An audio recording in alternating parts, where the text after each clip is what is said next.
కోట్లాది ప్రజలకు జీవధారను అందిస్తున్న నదులకు జన్మస్థలంగా ఉండే దేవభూమి లద్దఖ్ను ప్రపంచానికి మూడో ధ్రువంగా పిలుస్తూ ఉంటారు. ఉత్తర దక్షిణ ధ్రువాలకు అదనంగా మూడో ధ్రువంగా పేరు పొందిన లద్దఖ్లో అసంతృప్తి రాజుకుంటోంది. పక్కనే చైనా, మరోపక్క పాకిస్తాన్ ఆనుకుని ఉండే లద్దాఖ్ లాంటి సున్నిత కీలక ప్రాంతంలో ఈ అసంతృప్తి దేశానికి ఏమాత్రం ప్రయోజనం కలిగించేదంటే అతిశయోక్తి కాదు. గతంలో జమ్మూ కాశ్మీర్తో అనుసంధానమై నానా ఇబ్బందులు ఎదుర్కొన్న లద్దాఖ్ ప్రజలపై కేంద్రం చిన్నచూపు చూస్తున్నదన్న ఆరోపణలొస్తున్నాయి. దేశంలో కోట్లాది ప్రజలకు జీవధారను అందిస్తున్న నదులకు లద్దాఖ్ జన్మస్థలంగా పేరుంది. అటువంటి సున్నిత కీలక ప్రాంతంలో పర్యావరణ పరంగా, జీవన రీతుల పరంగా తమ ప్రత్యేకతలను కాపాడుకునేందుకు దశాబ్దాలుగా లద్దఖీలు స్వతంత్ర అస్తిత్వానికి ఆరాటపడుతున్నారు. దేశ సరిహద్దుల్లో, అందున చైనా, పాకిస్తాన్ నడుమ ఉన్న ప్రాంతం కావడంతో పాలకులు వారి ఆకాంక్షను నెరవేర్చేందుకు సుముఖత చూపలేదు. 2019 అనంతరం మారిన పరిస్థితుల్లో వారి అస్తిత్వ ఆరాటాలు కొత్త శక్తిని సంతరించుకున్నాయి. నిన్న మొన్నటి దాకా జమ్మూ కాశ్మీర్లో భాగంగా ఉండి ఇప్పుడు కేంద్ర ప్రభుత్వం యూటీగా ఉన్న లద్దాఖ్ ప్రజలు కేవలం తమ కోసం 4 డిమాండ్లు చేస్తున్నారు. వారు కోరుకున్నదేమీ ప్రత్యేకమైనదేం కాదు. దేశంలో మిగతా ప్రాంతాలు ఎలా కోరుకున్నాయో అలాంటి కోర్కెల్నే వారు కోరుకుంటున్నారు. అదేంటన్నది చూస్తే ఇన్నాళ్ళు యూటీగా ఉన్న తమ లద్దాఖ్కు ప్రత్యేక రాష్ట్ర ప్రతిపత్తి కావాలంటున్నారు. భారత రాజ్యాంగం 6వ షెడ్యూల్లో లద్దాఖ్ను చేర్చడంతో పాటు లద్దాఖ్కు ప్రత్యేక పబ్లిక్ సర్వీస్ కమిషన్ ఏర్పాటు చేయాలంటున్నారు. చివరిగా తమ ప్రాంతానికి 2 పార్లమెంటరీ సీట్లు కావాలంటున్నారు. ఒకటి లేహ్కు, మరొకటి కార్గిల్కు ఉండాలని కోరుతున్నారు.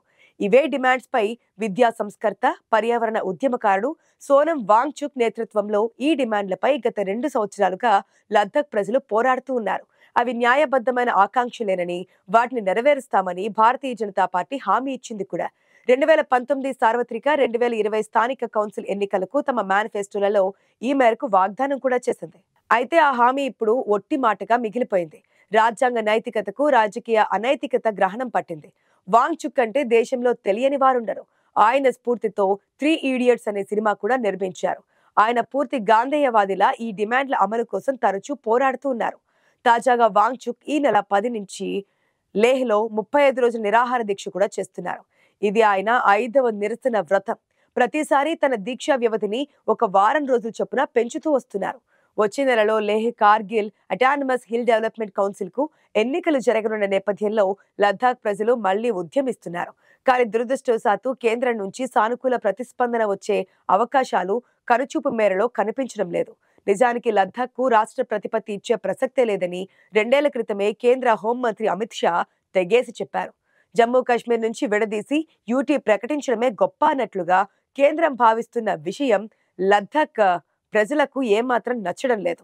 అయితే లద్దాఖ్ను 6వ షెడ్యూల్లో చేర్చకుండా ఇలాగే యూటీగా కొనసాగిస్తే బయట నుంచి వచ్చిన బ్యూరోక్రాట్లు ఇక్కడి కొండలు, లోయలు, విలక్షణ పర్యావరణ వ్యవస్థను కార్పొరేట్లకు విక్రయిస్తారని, హిమాచల్ ప్రదేశ్, ఉత్తరాఖండ్, సిక్కింలో సంభవించే ఇక్కడ కూడా వాటిల్లడం ఖాయమని వాంగ్చుక్ స్పష్టం చేశారు. రాజ్యాంగ న్యాయం కోసం లద్దాఖ్ ప్రజల పోరాటం పూర్తిగా గాంధేయ పద్ధతులలో జరుగుతోంది. అయితే కేంద్ర ప్రభుత్వ ఉదాసీన వైఖరి భారత ప్రజాస్వామ్యానికి మేలు చేస్తుందా అని మేధావులు ప్రశ్నిస్తున్నారు. విద్యారంగంలో వాతావరణ మార్పు వైపరీత్యాలను అరికట్టడంలో చేస్తున్నటువంటి కృషి ద్వారా అనేక అంతర్జాతీయ పురస్కారాలను అందుకున్న ప్రజా మేధావి సోనం వాంగ్చుక్ తమకు ప్రత్యర్థి అయిన ఒక ప్రతిపక్ష నాయకుడిలా కేంద్ర ప్రభుత్వం ఆయన పట్ల వ్యవహరిస్తోంది. ఇచ్చిన హామీలనే నెరవేర్చాలని డిమాండ్ చేయడాన్ని నేరంగా పరిగణించడంపై స్థానిక జనం ప్రశ్నిస్తున్నారు. దేశ పౌరులకు భారత్ రాజ్యాంగం కల్పించిన హక్కులను జాతీయ భద్రత, పర్యావరణ పరంగా కీలక ప్రాంతమైన లద్దాఖ్ వాసులకు ఎందుకు కల్పించరని వారు ప్రశ్నిస్తున్నారు. రాష్ట్ర ప్రతిపత్తి కల్పించని పక్షంలో లద్దాఖ్లో ప్రజాస్వామ్యం ఎలా వర్ధిల్లుతుందన్నది సామాన్య లద్దాఖీ ప్రశ్నగా ఉంటుంది. లద్దాఖ్ ప్రజల రాజ్యాంగ న్యాయ ఆరాటం పట్ల దేశ పాలకులు తమ ఉదాసీనతను కొనసాగిస్తే అది ఒక మహా తప్పిదము, మహాపరాధము అవుతోంది. ఇప్పటికే ఒక మణిపూర్, మరో కశ్మీర్లో సమస్యలను ఎదుర్కొంటున్న దేశం మరొక సరిహద్దు ప్రాంతంలో సమస్యకు స్వాగతం చెప్పడం అవసరమా అన్న ప్రశ్న ఎదురవుతోంది. లద్దాఖీలకు దేశవ్యాప్తంగా సమస్త భారతీయుల నుంచి సహానుభూతి, సంఘీభావం తెలుపుతున్నారు. ఈ కర్తవ్య పాలన సరిగా లేకపోవడం కూడా దేశ పాలకుల ఇష్టారాజ్యం యథేచ్ఛగా కొనసాగడానికి కారణమవుతోంది. రాజ్యాంగ ధర్మాన్ని గౌరవించడం అనేది ప్రతి పౌరుని అంతరంగిక ప్రేరణ కావాలి. ఈ నైతిక నియమంతోనే రాజ్యాంగ న్యాయం సమస్త ప్రాంతాలకు, సకల సామాజిక వర్గాలకు సమరీతిలో లభించేందుకు ఆస్కారం ఉంటుంది. నిజంగానే మన దేశానికి చైనాకు సరిహద్దులో ఉన్న లద్దఖ్లో అనేక సమస్యలు రాజ్యమేలుతున్నాయి. ఎవరు అవునన్నా కాదన్నా లద్దఖ్ అనేక సమస్యలను ఎదుర్కొంటోంది.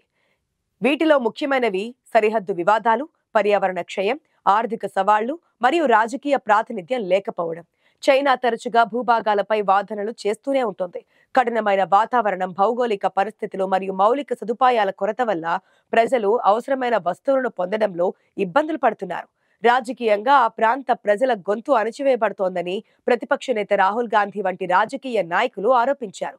అభివృద్ధి పనుల వల్ల పర్యావరణానికి హాని కలుగుతుందని ప్రజలు ఆందోళన చెందుతున్నారు.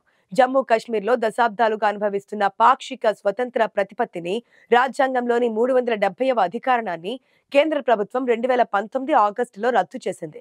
కశ్మీర్లోని కార్గిల్, లేహ్ సహా కొన్ని ప్రాంతాలను లద్దఖ్తో కలిపి కేంద్రపాలిత ప్రాంతంగా ప్రకటించింది. కేంద్ర ప్రభుత్వం తీసుకున్న ఈ రాజకీయ నిర్ణయం చట్టరూపం పొందినప్పుడు జమ్మూ కాశ్మీర్ పాలన నుంచి విముక్తి లభించినందుకు లద్దఖ్, లేహ్, కార్గిల్ ప్రజలు ఎంతో సంతోషించారు. అప్పటి వరకు ఉన్న ప్రభుత్వాలు తమ ఆకాంక్షలను సరిగా పట్టించుకోవడమే కాక ఎందులోనూ తమకు సరైన ప్రాతినిధ్యం సైతం కల్పించలేదనే అసంతృప్తి వారిలో ఉండేది. ఆ ప్రాంతాల్లోని బౌద్ధ మతస్థులు కూడా తమకు సాంస్కృతికంగా తగినంత స్వేచ్ఛ ఉండేది కాదని, బౌద్ధ సాంప్రదాయాలను అనుగుణంగా జీవించలేకపోయామనే అభిప్రాయంతో ఉండేవారు. ఇక కేంద్రం నిర్ణయం కారణంగా లద్దఖ్ వాసులు భారతీయ జనతా పార్టీ అభ్యర్థిని అత్యధిక మెజారిటీతో గెలిపించి తమ సంతోషాన్ని చాటుకున్నారు. కానీ లద్దఖ్ ప్రాంత ప్రజల సంతోషం ఎక్కువ కాలం నిలవలేదు. తమపై ఢిల్లీ పెత్తనం కొనసాగుతుందని తెలియడానికి వాళ్లకు ఎంతో కాలం పట్టలేదు. క్షేత్రస్థాయిలో వాటి ఫలితాలు వీక్షించిన ప్రజలు రియలైజ్ అయ్యారని చెప్పవచ్చు. కేంద్రంలోని బీజేపీ ప్రభుత్వం కానీ, స్థానికంగా తాము గెలిపించి పంపిన ఎంపీ కానీ తమకు ఇచ్చిన హామీలను నెరవేర్చే ప్రయత్నమే చేయడం లేదని వారు గుర్తించారు.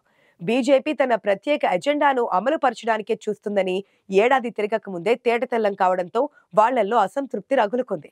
అయితే కేంద్ర ప్రభుత్వానిది హిందుత్వ అజెండా అనే విషయం మాత్రం వాళ్లకు ఒక పట్టాన అర్థం కాలేదు. కేంద్రపాలిత ప్రాంతంగా మారిన కొద్ది రోజుల్లోనే స్థానిక భాషలను పక్కకు నెట్టి హిందీ, సంస్కృత భాషలను బలవంతంగా రుద్దే ప్రయత్నం జరిగింది. ఆ ప్రాంతంలో చాలా సంస్థల పేర్లు సింధుతో మొదలవుతాయి. కేంద్రం వీటన్నిటిని హిందీలోకి మార్చేసింది. స్థానిక పేర్లతో ఉన్న ఆసుపత్రులను ఆరోగ్య మందిరాలుగా మార్చింది. ఈ చర్యలను ముస్లింలు, బౌద్ధులు తీవ్రంగా వ్యతిరేకించారు కూడా. లద్దాఖ్లో బౌద్ధ మతస్థుల సంఖ్య ఎక్కువ. ముస్లింలు ఉన్నా వారి జనాభా చాలా తక్కువ.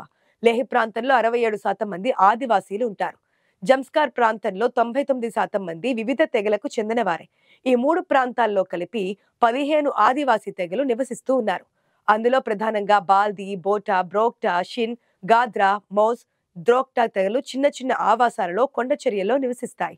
వాళ్ళది ప్రత్యేకమైన జీవన విధానం. ఎక్కువ ఉన్ని ఇచ్చే ప్రత్యేకమైన గొర్రె జాతులను అక్కడి ప్రజలు పెంచుతారు. వాటితోనే వాళ్ళ జీవన విధానం ముడిపడి ఉంటుంది. ఆ గొర్రెల మందలతో వాళ్ళు సంచరించే భూములను పరిశ్రమలకు కేటాయించడంతో ఆయా తెగల ప్రజల్లో ఆందోళన మొదలైంది. ఇది మరో మణిపూర్ లాంటి ఉద్యమం కాకముందే కేంద్రం కళ్లు తెరవాలని అంటున్నారు విశ్లేషకులు.